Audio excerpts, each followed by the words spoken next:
রাসেলস ভাইপারের শোধনে আমরা টয়লেট যেতে পারছি না, কোন সময় জানি আইসা আবার ছবল মাইরা দে। Hello everybody, welcome back to RJ ভাই। आप कहाँ थे ज्ञानी बाबा? ভাই আসলে আমি কালকে বাগানে গেছিলাম।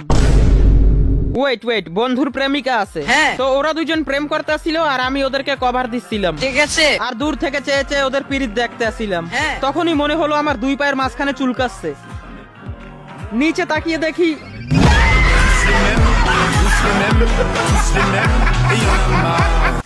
দেখেন বর্তমানে টিকটক আর ফেসবুক পুরো ডিসকভারি চ্যানেল বানিয়ে ফেলছে। হ্যাঁ। কিন্তু ভাই রাসেল নামের ছেলেদের সাথে খুব অন্যায় হচ্ছে। মগর কিউ? মানে ভাই রাসেলস ভাইপার নামের কোনো পোস্ট পেলেই হ্যাঁ। রাসেল নামের যেসব ছেলেরা আছে তাদেরকে মেনশন দিতে দিতে দিতে পুরা বানিয়ে ফেলছে। तो दोस्तों आज करके দেখেন বর্তমানে ট্রেন্ডিং টপিক হলো রাসেলস ভাইপার। হ্যাঁ। তো এটা নিয়ে আমাদের দেশের জাতীয় অ্যাপ্লিকেশনের ক্রিয়েটররা টিকটকার্সরা ভিডিও বানাবে না এমন তো হতেই পারে না। জীবনে এত বিষাক্ত সাপ নিয়ে ঘুরতেছি। ওয়েট, বুঝি না এই মেয়েটারও কি ধন আছে?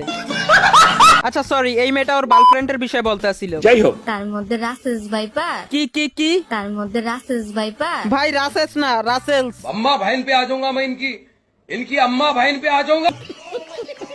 আমার আশেপাশে বসবাস করা প্রতিবেশীদের বিষের কাছে রাসেল ভাইপারের বিষ কিছুই না। প্রতিবেশীর কথা বাদ দিলাম, কিন্তু তোর সমস্যা কি?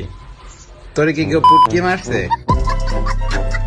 মানে ভাই এই সাপটাকে কেউ নিজের বয়ফ্রেন্ডের সাথে কম্পেয়ার করতে আছে, হ্যাঁ। কেউ নিজের গার্লফ্রেন্ডের সাথে বা প্রতিবেশীর সাথে। ঠিক আছে। ভাই রাসেলস ভাইপার সাপটা যদি কথা বলতে পারতো তাহলে এদের ভিডিও দেখে একটা কথাই বলতো।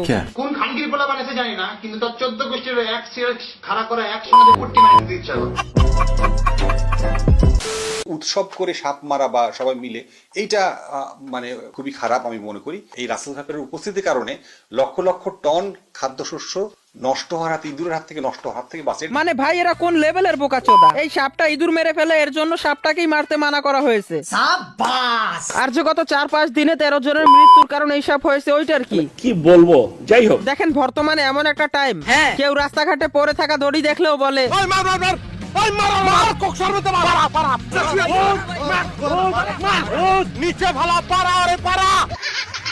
তারপরে সবার কাছে অনুরোধ করছি, কেউ আবার মাউন্টেন ডিউ খেয়ে সাপের সাথে সেলফি নিতে যেন না। ঠিক আছে। কারণ রাসেলস ভাইপারের বিষ যদি একবার ঢুকে যায় তাহলে হাসপাতালে গেলেও কাজ হবে না, আর তখন মানুষ প্রশ্ন করবে আপনি কি পুরুষ মানুষ না এখন? যে পুরুষ মানুষ বিয়ে করবেন সমস্যা কি? আর ছবল খাওয়া ব্যক্তির উত্তর হবে কেন? কারণ এই সাপের বিষ কিডনি থেকে বেশি নুনু ড্যামেজ করে।